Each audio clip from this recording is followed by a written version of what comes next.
यार माधव, नमस्कार। मुझे नहीं पता आप ये ऑडियो स्टोरी सुन भी रहे हैं कि नहीं, पर अगर आप सुन रहे हैं तो आपको समझ में आ जाएगा आखिर तक कि जब एक कस्टमर को एक्सपेक्टेशंस के बावजूद एक फ़ोन सेल पे नहीं मिलता तो उसे कैसा लगता है।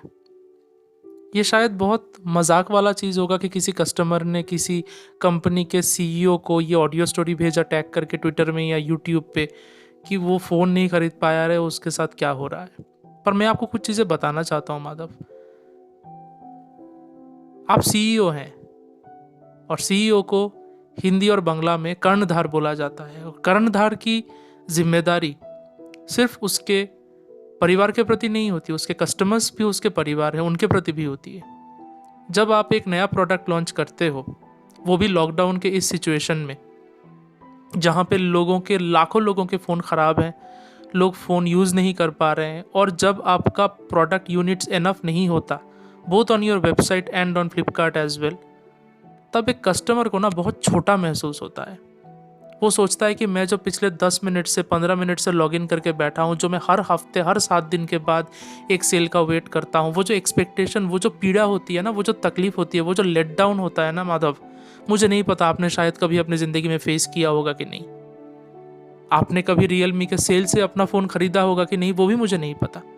पर अगर आपने नहीं ख़रीदा तो शायद ये चीज़ आपको एक्सपीरियंस करनी चाहिए एक दिन दोपहर को 12 बजे फ्लिपकार्ट पे अपने वेबसाइट पे बैठ के। रियलमी के वेबसाइट में मैं 15 मिनट पहले से लॉगिन करने की कोशिश कर रहा था। मैं 12:15 तक मैं लॉगिन नहीं कर पाया, और जब तक मैं लॉगिन करता सोल्ड आउट हो चुका था। मैं ये नहीं बोल रहा हूँ कि आपका फेक सेल था या फ्लिपकार्ट पे फेक सेल था या जो भी था। एक फ़ोन, एक स्मार्टफोन आज की ज़िंदगी में कुछ लोगों की नहीं, सारे लोगों की ज़िंदगी होती है। फ़ोन के द्वारा इस लॉकडाउन में हम अपने परिवार से जुड़े रहते हैं, अपने माँ बाप से जुड़े रहते हैं, हमारे भाई बंधु जो दूर कहीं हैं, अटके हुए हैं, उनसे जुड़े रहते हैं। मेरे पास फ़ोन नहीं है, मेरा फ़ोन ख़राब हो चुका है। मैं रियलमी का U1 यूज़ कर रहा हूँ। मैं पिछले 6 महीने से फ़ोन ढूंढ रहा था, और मुझे जब रियलमी C3 मिला तब C3 स्टॉक में नहीं था। फिर ये लॉकडाउन हो गया।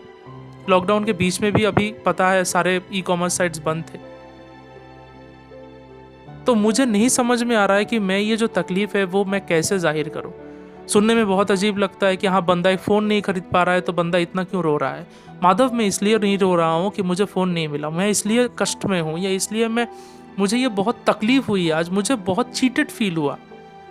इसलिए नहीं कि आउट ऑफ स्टॉक हो गया। मैंने फ़ोन बुक किया, कन्फर्मेशन मैसेज आया, कन्फर्मेशन कॉल तक आ गया फ्लिपकार्ट से, बट मैं तुरंत देखता हूँ कि your order has been cancelled. जब मैंने फ्लिपकार्ट से बात की तब फ्लिपकार्ट ने बोला कि because of the high demand and the so called technical reason वो ये हो गया।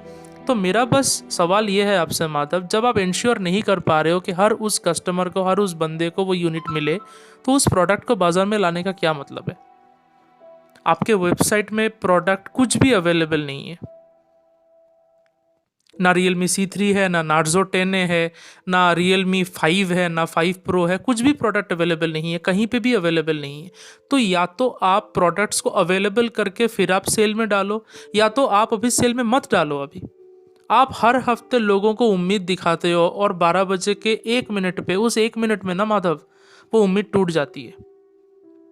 और बहुत छोटा फील करता हूँ मैं।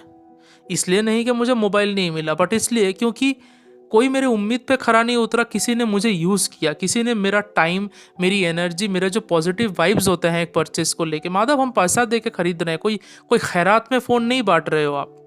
You are selling your product and you are using our emotions, you are playing with our emotions and you are playing with our psychologies as well. आज बाजार में फ्लिपकार्ट हो चाहे अमेजोन हो, कोई भी अच्छा phone in the budget range of 10,000 to 12,000 available नहीं है। मैं मान सकता हूँ कि हाँ, इश्यूज़ हैं, लॉकडाउन्स की वजह से प्रॉब्लम्स हैं, बट अगर वैसा ही है तो आपका रियलमी टीवी जो बाजार में आया वो कैसे इनोवेट होकर एक नया प्रोडक्ट लॉन्च होकर आ गया जबकि लॉकडाउन चल रहे थे। योर असेंबली लाइन, आपके जो प्रोडक्ट मैन्युफैक्चरिंग यूनिट्स हैं वो केपेबल हैं एक सप्लाई चेन को रिस्ट्रक्चर करके वापस रिज्यूम करने के लिए। तो फिर क्यों दिक्कत हो रही है। आपका नोएडा फैक्ट्री बंद है, हमको समझ में आता है, बट अगर वैसा है तो आप सेल डालते ही क्यों हो। आप मत डालो सेल, आप बोल दो कि हाँ मेरे से नहीं हो रहा है, मेरे से नहीं होगा।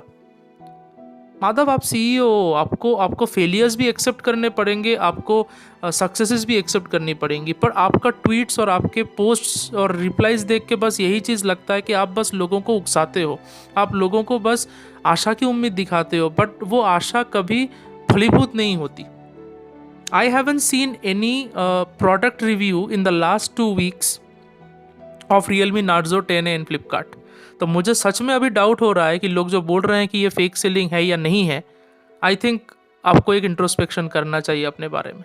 मैं आप पे कोई एलिगेशन नहीं डाल रहा हूँ, मैं एज अ Realme फ़ैन, मेरे घर पे मेरे माँ बाप Realme यूज़ करते हैं, मैं Realme यूज़ करता हूँ, और मैं खुद अपने बहुत सारे दोस्तों को, अपने एसोसिएट्स को Realme सजेस्ट करके उनको हैप्पी फील करा चुका हूँ। They are using Realme and they are pretty much happy. तो जिस ब्रांड को मैंने इतना पैम्पर किया, जिस ब्रांड को मैंने इतना चाहा, इतना सराहा, वो ब्रांड के प्रोसेस ऑफ सेलिंग और प्रोसेस ऑफ सक्सेस को टेस्ट करने के बाद जो चेंज ओवर आया है, ये चेंज ओवर नेगेटिव है। Realme सेल ऑन फ्लिपकार्ट और on the website doesn't make me feel happy Raghav Madhav. मुझे अब जब मैं देख रहा हूँ कि हाँ अगले दिन सेल आने वाला है, तो मेरे दिमाग में ये नहीं आ रहा है कि मुझे उस दिन फ़ोन खरीदना है। मेरे दिमाग में ये आएगा कि मैं हर 11:55 को बैठूंगा, फिर वेट करूंगा, लॉगिन नहीं कर पाऊंगा, आउट ऑफ स्टॉक हो जाएगा, ऐड करूंगा, यही चलता रहेगा। So you are making your customers feel pathetic. तो आपको ये सोचना चाहिए माधव कि आप सच में चाहते हो कि आपका ब्रांड आगे बढ़े, सच में चाहते हो कि लोग आपसे प्यार करें, आपको सराहें, आपकी काबिलियत पे शक ना करें, तो आपको इस बारे में कुछ करना चाहिए। अगर आपके पास यूनिट्स नहीं हैं तो आप सेल मत डालो। आप लोगों के टाइम, इमोशंस और उनके एक्सपेक्टेशन से मत खेलो। बहुत तकलीफ होती है, चारों तरफ बहुत नेगेटिविटी है Madhav. We are going through a tough time as you know very well. उनमें से अगर आप पॉजिटिविटी नहीं दे पा रहे हो, अगर आप सिर्फ फेक चीज़ें ट्वीट्स में और जाके बस प्रमोशन और मार्केटिंग स्ट्रैटेजी के लिए कर रहे हो, तो वो गलत है। आपकी अपनी लड़ाई है एमआई के साथ या सैमसंग के साथ, वो अपनी जगह पे है, पर आप कहीं ना कहीं उस लड़ाई में हम लोगों को ढाल बना के यूज़ कर रहे हो कस्टमर्स को, जो सही नहीं है। आज एमआई की जगह पे आप हो, किसी दिन आपकी जगह पे एमआई होगा, बट एक बात तो तय है कि नो वन इज परमानेंट। आपने आज एक फैन लूज कर दिया Madhav. I am not looking forward to any further sale of Realme products in my life ever. Thanks.